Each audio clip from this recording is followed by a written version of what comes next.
মুআজ্জাজ মুকাররম সম্মানিত মুসল্লিয়ান ইকরাম, আল্লাহ সুবহানাহু ওয়া তাআলার দরবারে অফুরন্ত শুকরিয়া যে মহান রব্বুল আলামিন দয়া করে মায়া করে মেহেরবানি করে পবিত্র এই জুমআর দিনে, জুমআর পূর্ব মুহূর্তে, এই প্রতিকূলতার দিনে, বৃষ্টির দিনে আল্লাহ তাআলা আমাদেরকে আল্লাহর ঘর মসজিদে আসার ও বসার তৌফিক দান করেছেন। তারই সাথে সাথে মহাগ্রন্থ আল কোরআন ও হাদিসের আলোচনা বলার ও শোনার তৌফিক দান করেছেন। ওই মহান সত্তার দরবারে কালিমাতুশ শুকর হিসাবে এক বাক্যে উচ্চ কণ্ঠে আকাশ পাতালকে ভারী করে জবান খুলে বলি আলহামদুলিল্লাহ।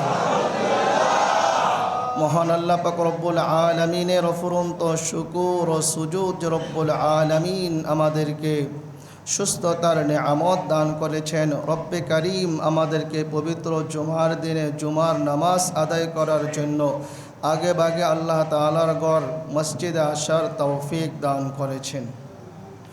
সম্মানিত মুসল্লিয়ান ইকরাম, মহাগ্রন্থ আল কোরআনের একটি আয়াত, বিশ্ব নবী, শ্রেষ্ঠ নবী, দুজাহানের কান্ডারি নবী, আমার আপনার মাতার তাজ, আমার আপনার আকা, আমার আপনার মুনিব সাইয়্যিদানা মুহাম্মাদুর রাসূলুল্লাহ সাল্লাল্লাহু আলাইহি ওয়াসাল্লামের অসংখ্য অগণিত হাদিস হতে একটি হাদিস পাঠ করেছে। রব্বে কারীম যদি তৌফিক দান করেন, আয়াত এবং হাদিসকে সামনে রেখে দু চারটি কথা বলার আশা রাখি। ওমা তৌফিক ইল্লা বিল্লাহ, আলাইহি তাওয়াক্কালতু ওয়া ইলাইহি উনীব। রব্বে কারীম তার মহাগ্রন্থ আল কোরআনে ইরশাদ করেন, আওয়ালাম নুআম্মিরকুম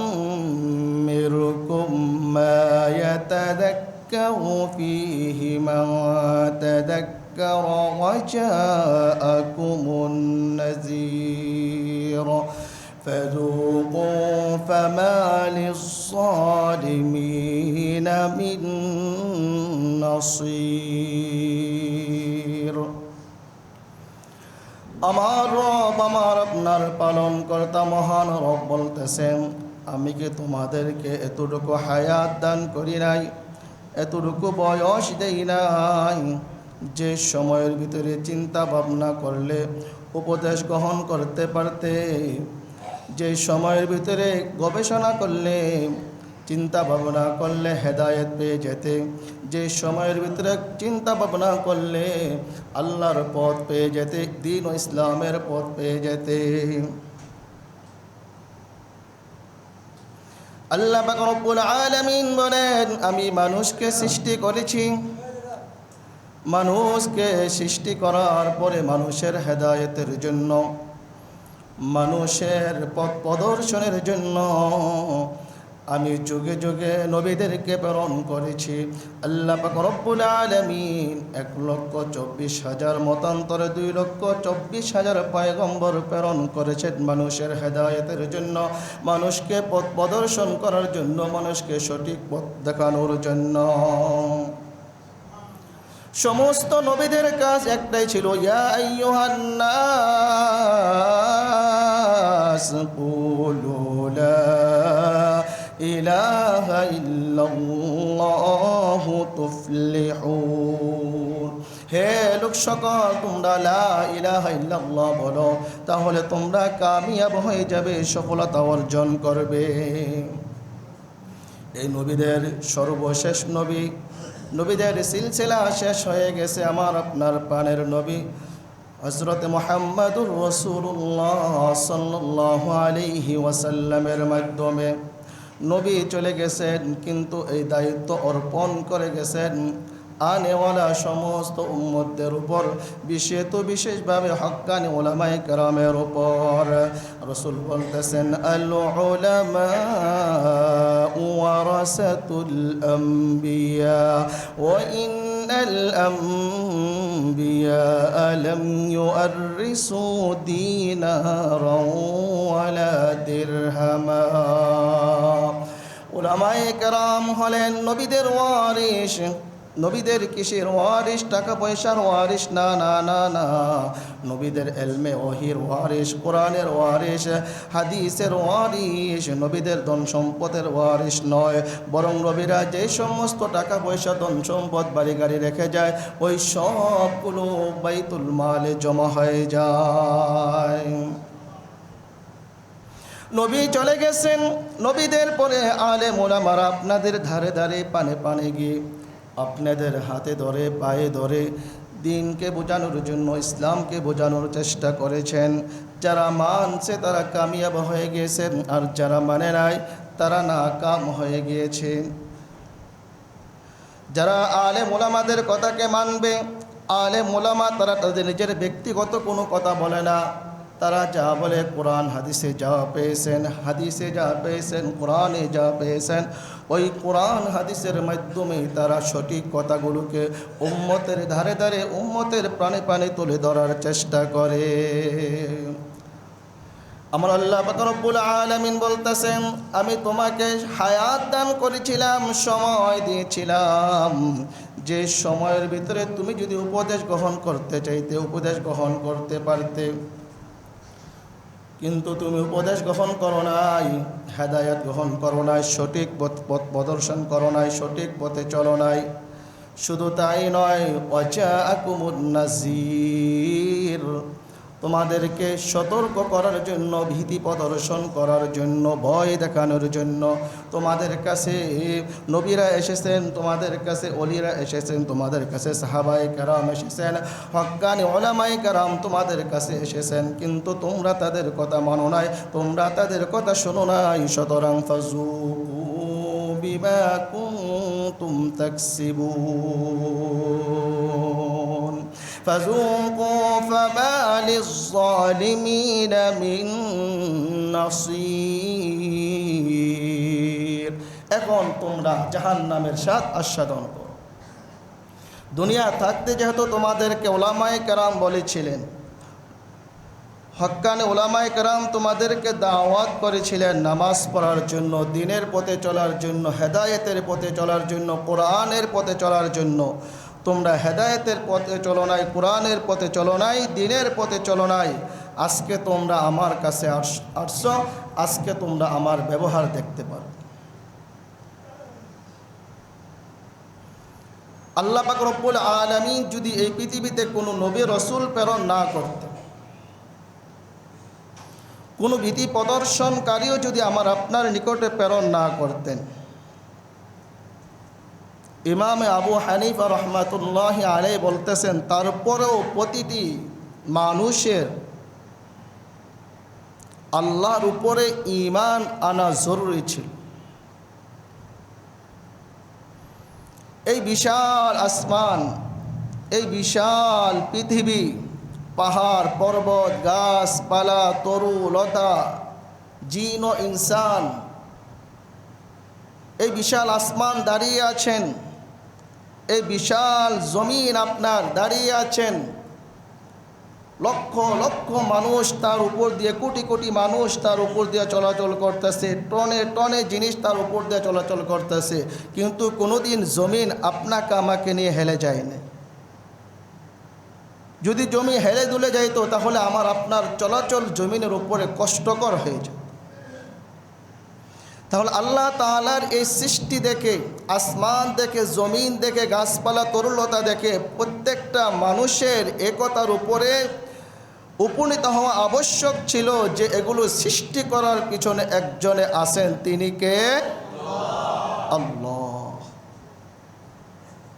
তারপরও আল্লাহ তাআলা যুগে যুগে নবী প্রেরণ করেছেন, যুগে যুগে সাহাবায়ে কেরাম, যুগে যুগে আউলিয়ায়ে কেরাম, বুজুর্গানে কেরামকে আল্লাহ তাআলা দুনিয়াতে প্রেরণ করেছেন, মুজাদ্দিদ প্রেরণ করেছেন, মানুষকে পথ ভোলা মানুষকে সঠিক পথের সন্ধান দেওয়ার জন্য, পথ হারা মানুষকে সঠিক পথের সন্ধান দেওয়ার জন্য, গুমরাহ মানুষদেরকে সঠিক পথে নিয়ে আসার জন্য।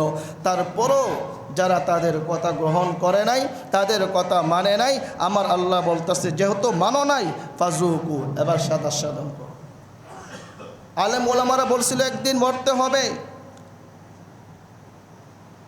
মিম্বার থেকে ইমাম সাহেব, খতিব সাহেব বয়ান করেছেন একদিন মৃত্যুবরণ করতে হবে, মৃত্যুর পরে আল্লাহর সামনে দণ্ডায়মান হতে হবে। মৃত্যুবরণ করতে হবে না, করতে হবে, এই ব্যাপারে সকল দল বল, সকল উম্মত একমত যে অবশ্যই মৃত্যুবরণ করতে হবে, মৃত্যুর হাত থেকে কেউ বাঁচতে পারবে না। কিন্তু আমার আপনার মৃত্যুটা কখন কিভাবে চলে আসে এটাও কিন্তু আমরা জানি না। কেউ বলতে পারবে না যে আমি এখানে নামাজের পরে আমি মসজিদ থেকে বের হয়ে বাসা যেতে পারব, কেউ বলতে পারবে না। হতে পারে এই মসজিদে আসা আমার আপনার জীবনের শেষ আশা হতে পারে, এই জুমাটা আমার আপনার জীবনের সর্বশেষ জুমা হতে পারে, এই বয়ান আমার আপনার জীবনের সর্বশেষ বয়ান বলা এবং শোনা হতে পারে, ঠিক কিনা বলেন? তাহলে এতটুক হায়াত নিয়ে আমরা যে বাহাদুরি করি, দেখেন আমি আপনি যখন দুনিয়াতে আগমন করছি, দুনিয়াতে যখন আমরা আসছি, আমাদের এক কানে আজান দেওয়া হয়েছে না, আরেক কানে একামত দেওয়া হয়েছে।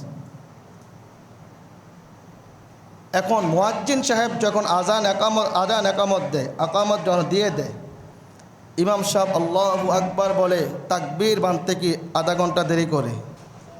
হ্যাঁ, 1 ঘন্টা দেরি করে, 3 ঘন্টা দেরি করে, 1 মিনিট দেরি করে? 1 মিনিটও না, সর্বোচ্চ 5 সেকেন্ড বা 10 সেকেন্ড সাথে সাথে কি আল্লাহু আকবার বলে হাত বেঁধে ফেলি। আমাকে আপনাকে কিন্তু চিন্তা করতে হবে, যখন আমরা দুনিয়াতে আসছি, আসার সময় কিন্তু আজান একামত হয়ে গেছে, এখন শুধু তাকবীর বলে আমার জানাজার নামাজ শুরু হওয়ার কি পালা। তাহলে ইমাম যেহেতু, মুয়াজ্জিন যেহেতু আমার কানে আজান একামত দেওয়া হয়েছে, আর ইমামও তাকবীর বেঁধে ফেলবেন মিনি সেকেন্ড বা আধা সেকেন্ড বা 10 সেকেন্ড বা 15 সেকেন্ড, এই 10 সেকেন্ড এই 15 সেকেন্ড হলো আমার আপনার হায়াত। এই হায়াত নিয়ে আমরা বাহাদুরি করি। এই যে একামতের পরে যে সময়টা জানা যায়, যে সময়টা পরকালের তুলনায় এটা কি 10 সেকেন্ড, মাত্র 10 সেকেন্ড।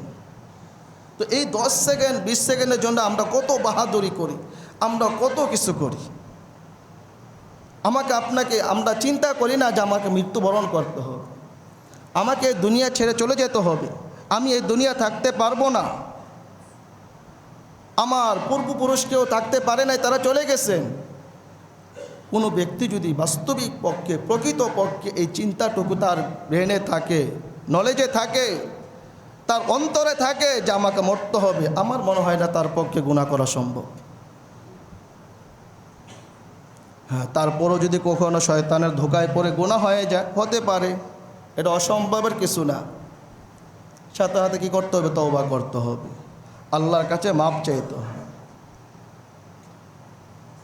কিন্তু সব সময় আপনাকে আমাকে বিনয়ী হয়ে চলতে হবে, আমি যেই হই না কেন।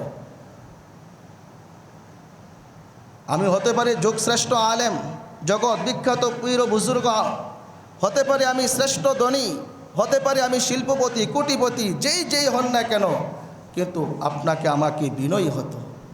বিনয়ী না হয়ে যদি অহংকারী তাকব্বরী ভাব নিয়ে চলাচল করেন, অহংকারী ভাব নিয়ে চলাচল করেন, মানুষকে মানুষই মনে করেন না, তাহলে কিন্তু এই অবস্থা যদি আপনার মৃত্যু চলে আসে, আল্লাহ জানে আপনার মৃত্যুটা কোন অবস্থায় হবে। এই জন্য প্যারা হাজিরিন, সব সময় আল্লাহর কাছে মোতাওয়াজ্জহ, আল্লাহর নিকটে মোতাওয়াজ্জহ হব, বিনয়ী হব, দাবিত থাকবো, আল্লাহ আমি তোমার নগণ্য বান্দা, আল্লাহ আমি তোমার একজন পাপী বান্দা, আয় আল্লাহ আমি তোমার এই জমিনের নিচে, এই জমিনের উপরে, আসমানের নিকটে, আসমানের নিচে আমার চেয়ে নিকৃষ্ট, আমার চেয়ে পাপী, আমার চেয়ে অপরাধী, আমার চেয়ে গুনাহগার, আমার চেয়ে হতভাগা আর কেউ নেই। এগুলা বললেও অনেকে মনে করে আর হুজুর মনে বাস্তবেই ছোট। কেউ যদি এগুলা নিজেকে মনে করে, অনেকে মনে করে হুজুর মনে বাস্তবেই ছোট মানুষ, গুনাহগার মানুষ, পাপী তাপী মানুষ।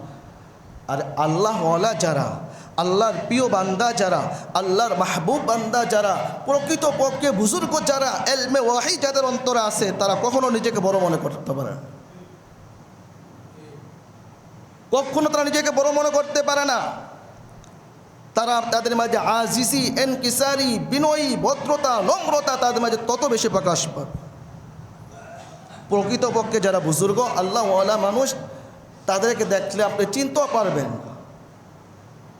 সে আল্লাহওয়ালা মানুষ, সে যে বুজুর্গ মানুষ, তার সাথে যে আল্লাহ তাআলার সাথে তাল্লুক রয়েছে, সম্পর্ক রয়েছে, এটা আমি আপনার কল্পনা করতে পারবো না।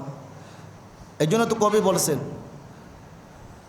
मियाने आशिक माशूक रमजीस किरामन कातिबिन हम खबर नीस्त मियाने आशिक माशूक रमजीस किरामन कातिबिन हम खबर नीस्त मौत का सिन कुल्लु नासिन शारिबू কবর বাইতিন কুল্লু নাসিন দাখিলু।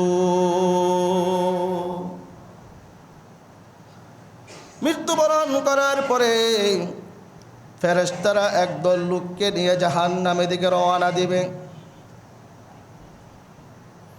আমার আল্লাহ বলবেন, ও বান্দা, ও আমার ফেরেশতারা, তোমরা কেন তাকে জাহান্নামে নিয়ে রওনা দিয়েছো? ফেরেশতারা বলেন, আল্লাহ, এই ব্যক্তির কোনো আমল নাই, এই ব্যক্তির কোনো আমল নাই। আমার আল্লাহ বলবেন, ভালো করে খুঁজে দেখো, ভালো করে তালাশ করে দেখো কোনো নেক আমল আছে কিনা। তালাশ করে দেখবে কোনো নেক আমল নাই, কোনো নেক আমল নাই। আমার আল্লাহ বললেন, ও ফেরেশতারা রে, তোরা জানোস না এই ব্যক্তির সাথে আমার কি সম্পর্ক?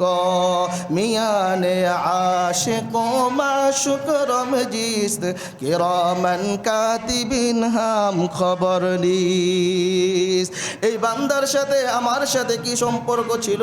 ও কিরামান ফেরেশতা, তোমাদের জানা নাই, তোমাদের জানা নাই এই বান্দার সাথে আমার সাথে আত্মার সম্পর্ক ছিল, এই বান্দার সাথে আমার সাথে ভালোবাসার সম্পর্ক ছিল, প্রেম প্রীতির সম্পর্ক ছিল।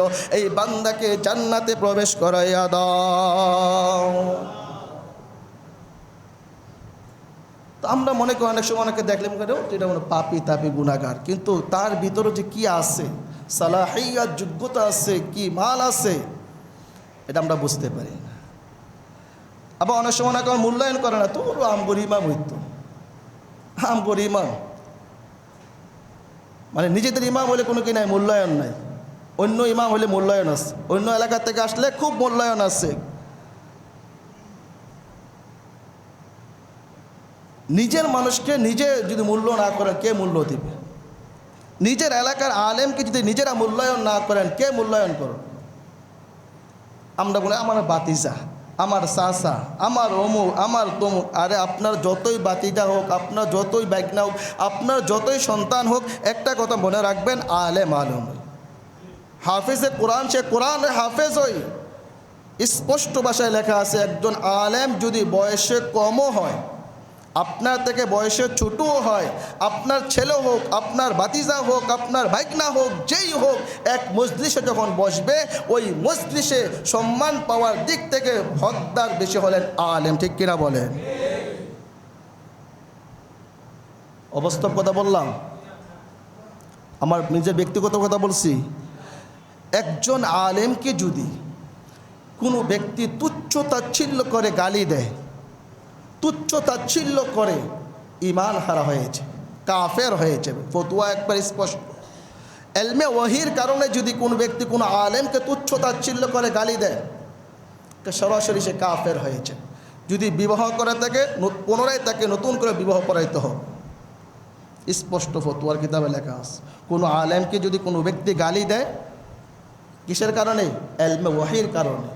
পারিবারিক কারণে ঝগড়া লাগে, সেটা ভিন্ন বিষয়, কিন্তু এলমে ওয়াহির কারণে যদি কেউ কাউকে গালি দেয়, কোনো আলেমকে গালি দেয়, সে কাফের হয়ে যাবে। প্যারা হাজিরিন, আমরা প্রত্যেকে দায়িত্বশীল, আমরা প্রত্যেকে রাখাল। আলা কুল্লুকুম রাইন ওয়া কুল্লুকুম মাসউলুন আন রাইয়াতিহি। রাসূল বলতেছেন, তোমরা প্রত্যেকে দায়িত্বশীল, তোমরা প্রত্যেকে রাখাল, তোমরা প্রত্যেকে রক্ষক, আর তোমাদেরকে তোমাদের দায়িত্ব সম্পর্কে জিজ্ঞাসা করা হবে। এখন মনে করেন কোনো রাখাল বকরি, গরু, উট, উটের পাল নিয়ে ময়দানে চলে গেছে। সেখান থেকে যদি কোনো একটা উট, বকরি অথবা কোনো একটা দুম্বা, ভেড়া ভাগে নিয়ে যায় অথবা না পায়, দিন শেষে মালিকের কাছে তাকে জবাবদিহি করতে হবে। করতে হবে না? কি বলেন? করতে হবে কি না? বলে আমার ভেড়া কোথায় গেল, আমার গরু কোথায় গেল, আমার উট কোথায় গেল, জবাবদিহি করতে। ঠিক আমরা প্রত্যেকটা মানুষ কি দায়িত্বশীল। ওয়াকুল্লুকুম মাসউলুন আন রাইয়াতি, আমাদের দায়িত্ব কর্তব্য সম্পর্কে কিয়ামতের ময়দানে আল্লাহর সামনে কি করতে হবে? জবাবদিহি করতে হবে। আপনি ঘরের কর্তা, আপনার সন্তান, আপনার ছেলে, আপনার মেয়ে, আপনার স্ত্রী, আরও যারা অধীনস্থ আছেন তাদের সম্পর্কে আপনাকে জিজ্ঞাসা করা হবে। আপনি অফিসের বস, অফিসে যে সমস্ত লোকেরা আছেন ওই সমস্ত ব্যক্তিদের সম্পর্কে আপনাকে জিজ্ঞাসা করা হবে। আপনি দেশের প্রধানমন্ত্রী, আপনাকে রাষ্ট্রের প্রত্যেকটা নাগরিক সম্পর্কে আপনাকে জিজ্ঞাসা করা হবে। আপনি সমাজের সমাজপতি, আপনি সমাজের জিম্মাদার, সমাজের লোক সম্পর্কে আপনাকে জিজ্ঞাসা করা হবে। আপনি মসজিদ কমিটির সদস্য, আপনাকে মসজিদের এলাকার লোকদের সম্পর্কে আপনাকে জিজ্ঞাসা করা হবে। আপনি মাদ্রাসার কমিটির সদস্য, মাদ্রাসার কমিটির সভাপতি, সেক্রেটারি, ক্যাশিয়ার, আপনাকে ওই মাদ্রাসার ছাত্রদের সম্পর্কে জিজ্ঞাসা করা হবে। দায়িত্ব এত সোজা না। আমরা দায়িত্ব কি যা মনে করি, আমরা মনে করি দায়িত্ব নিলাম আর করলাম। আহা, দায়িত্ব খুব কঠিন জিনিস, খুব কঠিন জিনিস, মারাত্মক কঠিন জিনিস। আমি প্রায় সময় বলি থাকি এই দায়িত্বটা কেমন। মনে করেন আমি আপনি ফুলসিরাতের পোলে দাঁড়িয়ে আছি, এই যে দায়িত্ব নিলাম, কোথায় দাঁড়িয়ে আছি? ফুলসিরাতের পোলে দাঁড়িয়ে আছি। নিচে জাহান্নাম, ওপারে জান্নাত। এখন এই রাস্তা চলতে গিয়ে যদি, অর্থাৎ দায়িত্ব পরিচালনা করতে গিয়ে যদি আমি হেরফের করে ফেলি, উল্টা সিধা করে ফেলি, স্বজনপ্রীতি করে ফেলি, অথবা কোনো অন্যায় করে ফেলি, তাহলে এই রাস্তা খুব পিচ্ছিল রাস্তা, আপনাকে পিছলাই টেনে হেসড়ে আপনাকে জাহান্নামে নিক্ষেপ করবে। আর যদি এই রাস্তায় এসে, কমিটিতে এসে, পরিচালনা কমিটিতে এসে, মসজিদের কমিটিতে এসে, মাদ্রাসার কমিটিতে এসে, এলাকার কমিটিতে এসে আপনার সুষ্ঠুভাবে, ভালোভাবে, ন্যায়পরায়ণতার সাথে, ইনসাফের সাথে যদি আপনাকে করতে পারেন, কার্যক্রম পরিচালনা করতে পারেন, খোদার কসম করে বলি আপনার মরতে দেরি হবে। আপনার ফুলসিরাতের পুল বিজলি নেয় বিদ্যুৎ গতিতে পার হয়ে আপনি জান্নাতে চলে যাবেন। আর যদি একটু এদিক সেদিক হয়ে যায়, কমিটিতে আইসা যদি আপনি একটু উল্টা সিধা করে ফেলেন, যেখানে যেটা করার দরকার সেটা না করে উল্টাটা করেন, যেখানে যে কাজ করার দরকার সেটা না করে উল্টাটা করেন, জনগণের কোনটা করলে উপকার হবে, মঙ্গল হবে, ইমাম মুয়াজ্জিন খাদেমের কোনটা করলে উপকার হবে, মঙ্গল হবে, তাদের প্রতি কিভাবে খেয়াল রাখতে হবে, সেগুলো যদি না করে তাদের বিরুদ্ধে অবস্থান করি, তাহলে আমার আপনার দুনিয়াও বরবাদ হবে, পরকালও বরবাদ হবে। আপনি লিখে রাখেন। এই জন্য ভাইয়েরা আমার, আলা কুল্লুকুম রাঈন ওয়া কুল্লুকুম মাসউলুন আন রাইয়াতিহি, আমরা প্রত্যেকে দায়িত্বশীল। আমাদের দায়িত্ব সম্পর্কে, আমাদের কর্তব্য সম্পর্কে আমাকে আপনাকে জিজ্ঞাসা করা হবে। আমি ঘরের প্রধান, আমার ছেলে নামাজ পড়তেছে না, আমার ছেলে সম্পর্কে আমাকে জিজ্ঞাসা করা হবে। আমি ঘরের প্রধান, আমি বাবা, আমার মেয়ে নামাজ পড়তেছে না, আমার মেয়ে সম্পর্কে আমাকে জিজ্ঞাসা করা হবে। আমি ঘরের প্রধান, আমার স্ত্রী নামাজ পড়তেছে না, আমার স্ত্রী সম্পর্কে আমাকে জিজ্ঞাসা করা হবে। শুধু নিজে নিজে আমল করে আপনি জান্নাতে চলে যাবেন, এটা বোকার স্বর্গে বসবাস করার মতো। নিজে নিজে আমল করে জান্নাতে যাওয়া যাবে না, পারবেন না। আপনি অনেক বড় আল্লাহওয়ালা মানুষ, অনেক বড় বুজুর্গ মানুষ, আপনার নামাজ, ইবাদত, বন্দেগী সব ঠিক আছে, বলে আমি তো সব কিছু করতেছি, আপনি জান্নাত যেতে পারবেন না।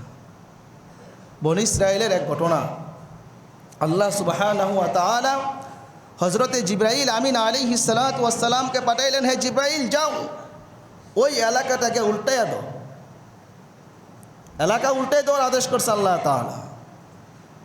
হযরতে জিবরাইল আমিন আলাইহিস সালাতু ওয়াস সালাম আয়েশা এলাকা ঘুরে দেখলেন, দেখার পরে দেখলেন ওই এলাকায় একজন আল্লাহওয়ালা মানুষ আছে, একজন বুজুর্গ মানুষ আছে,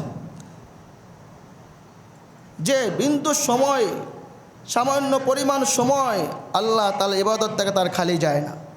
প্রতিটা মুহূর্ত, প্রতিটা সেকেন্ডে সে আল্লাহ তাআলার ইবাদত করে। খাবার দাবার ঘুম বাদ দিয়ে অন্য যে সময়গুলো আছে একটা মুহূর্ত নষ্ট করে না। এবার হযরত জিবরাইল আমিন আলাইহিস সালাতু ওয়াস সালাম আল্লাহর কাছে চলে গেলেন। হে আল্লাহ, অমুক এলাকায় তো আপনি যে এলাকা আমাকে উল্টে দিতে বলেছেন, ওই এলাকার মাঝে একজন আল্লাহওয়ালা ব্যক্তি আছে, একজন বুজুর্গ ব্যক্তি আছে, আপনার একজন মাহবুব বান্দা আছে, যে মুহূর্তের জন্য আপনার নাফরমানি করে না, আপনার হুকুমের অমান্য করে না, আপনার রসুলের অমান্য করে না, সব সময় নামাজ পড়ে, রোজা রাখে, হজ করে, কুরবানি করে, যাকাত দেয়, মুআমালাত মুআশারাত আখলাকিয়াত সব তার ঠিক আছে। আমার আল্লাহ পাক রব্বুল আলামিন জিবরাইল আমিন আলাইহিস সালাতু ওয়াস সালামকে বললেন, হে জিবরাইল, তাকে সহ ওই এলাকাটা উল্টাইয়া দাও। জিবরাইল আমিন আলাইহিস সালাতু ওয়াস সালাম বললেন, আল্লাহ, তোমার ওই মাহবুব বান্দাকে কেন উল্টাইয়া দেব? ওই মাহবুব বান্দা সহ কেন পুরো এলাকা উল্টাইয়া দেব? আমার আল্লাহ বলেন, ও জিবরাইল, আমার এই বান্দা সে তার আমল ঠিক রেখেছে, সব আমল ঠিক রেখেছে, কিন্তু তার চতুর্পার্শ্বে কুফর শিরকে ভরে গেছে। তার আশেপাশের মানুষেরা নামাজ পড়ে না, রোজা রাখে না, হজ করে না, কুরবানি করে না, জিনা করে, ব্যভিচার করে, মদ খায়, সুদ খায়, ঘুষ খায়। এই বান্দা কোনোদিন তাদেরকে বলে নাই সুদ খাওয়া হারাম, ঘুষ খাওয়া হারাম। এই আল্লাহর বান্দারা, তোমরা নামাজ পড়ো, আল্লাহর হুকুম মানো, পর্দা করো, আল্লাহর হুকুম মতে চলো, রসুলের তরিকা মতে চলো। এই আল্লাহর বান্দা কোনোদিন তার আশেপাশে লোকদেরকে দাওয়াত দেয় নাই, দাওয়াতের কাজ করে নাই, সৎ কাজের আদেশ করে নাই, অসৎ কাজের নিষেধ করে নাই। من رأى منكم منكرا فليغيره بيده فإن لم يستطع فبلسانه فإن لم يستطع فبقلبه وذلك أضعف الإيمان। রসুল করিম সাল্লাল্লাহু আলাইহি সাল্লামের স্পষ্ট ভাষণ শুনে রাখেন, কান পেতে শুনে রাখেন।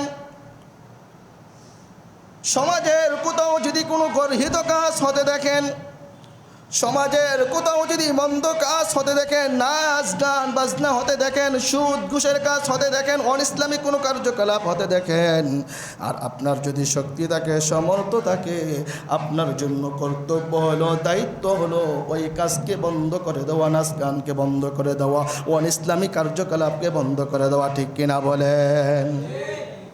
সমাজের এরকম অনেক লোক আছে যাদের সামর্থ্য আছে, যারা ইচ্ছা করলে অনইসলামী কার্যকলাপ বন্ধ করতে পারে, কিন্তু তারা চেষ্টাও করে না, ফিকিরও করে না।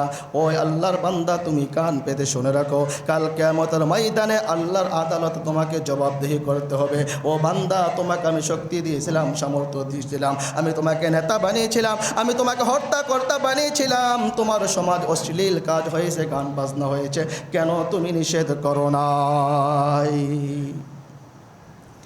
যদি কোনো দুর্বল মানুষ হয় যে বাধা দিতে গেলে, বন্ধ করতে গেলে আঘাত আসবে, প্রতিঘাত আসবে, জীবনের প্রাণ নাশের হওয়ার সম্ভাবনা আছে, তাহলে দ্বিতীয় পদ্ধতি হলো সে জবান দ্বারা বলবে, এই যে ভাই, তোমরা যে অনইসলামিক কার্যকলাপ করতেছো, এই খারাপ কাজগুলো করতেছো, এই নাচ গানগুলো করতেছো, এগুলো ভালো না, এগুলো বন্ধ করো। যদি এটাও না পারে, সে বলতে, আল্লাহর রসুল বলতেছেন, তুমি অন্তর দ্বারা ঘৃণা করো। বাধা দিতে পারলাম না, বন্ধ করতে পারলাম না, জবান দ্বারা বলতে পারলাম না, কিন্তু একটা জিনিস তো পারবো, অন্তর দ্বারা তো ঘৃণা করতে পারবো। আল্লাহ, এই যে অনইসলামী কার্যকলাপগুলো হচ্ছে, নাচ গান বাজনাগুলো হচ্ছে, সুদ ঘুষ জিনা ব্যভিচার হচ্ছে, এই কাজগুলোকে আমি অন্তর দ্বারা ঘৃণা করি। কী করেন? অন্তর দ্বারা ঘৃণা করলে কি কেউ দেখবে? মানুষ দেখবে? মানুষ আমার উপর আঘাত করবে? না, আঘাত করবে না। তাহলে অন্তর দ্বারা আমাকে আপনাকে কি করতে হবে? ঘৃণা করতে হবে। অন্তর দ্বারা যদি আমি আপনি ঘৃণা করতে না পারি, বুঝতে হবে আমি কোনো মুসলমানের কাতারি পড়ি না। ঠিক কিনা বলেন? 3টা পয়েন্ট। কয়টা পয়েন্ট? 3টা পয়েন্ট। 1 নম্বর, শক্তি আছে, ঘুরিয়ে দেবো, উড়িয়ে দেবো, করতে দেওয়া হবে না। 2 নম্বর, এটা যদি সম্ভব না হয় জবান দ্বারা কমপক্ষে প্রতিবাদ করতে হবে, বলতে হবে যে এই কাজ করা যায় না, এই কাজ করা ভালো না, এটা রসুল সমর্থন করে না, ইসলাম সমর্থন করে না, কোরআন সমর্থন করে না, হক্কান উলামায়ে কেরাম সমর্থন করে না, এভাবে বলবো। যদি বলতেও না পারি, 3 নম্বর কাজ হলো অন্তর দ্বারা ঘৃণা করতে হবে, অন্তর দ্বারা ঘৃণা করতে হবে, অন্তর দ্বারা বলতে হবে আল্লাহ আমার সামর্থ্য নাই, আমার তৌফিক নাই, আমার শক্তি নাই, যে আমি বলতে গেলে বন্ধ করতে গেলে বলতে গেলে আমার আঘাত প্রতিঘাত আসবে, আমি অন্তর দ্বারা ঘৃণা করতেছি, এই কার্যকলাপের সাথে আমি নাই।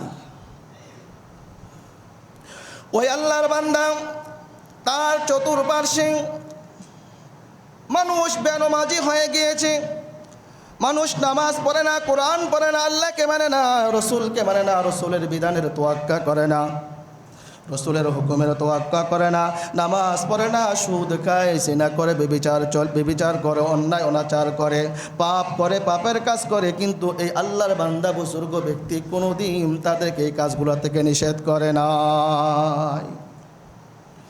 এই জন্য আমার আল্লাহ জিবরাইল আমিন আলাইহিস সালাতু ওয়াস সালামকে বলবেন, ও বান্দা, ও জিবরাইল, ওই ব্যক্তিকে সহ পুরা এলাকাটা তুমি উল্টাইয়া দাও। এই ঘটনা দ্বারা বোঝা গেল নিজে নিজে আমল করে জান্নাতে যাওয়া যাবে না। ইয়া আইয়ুহাল্লাযীনা আমানু কু আনফুসাকুম ওয়া আহলিকুম নারা।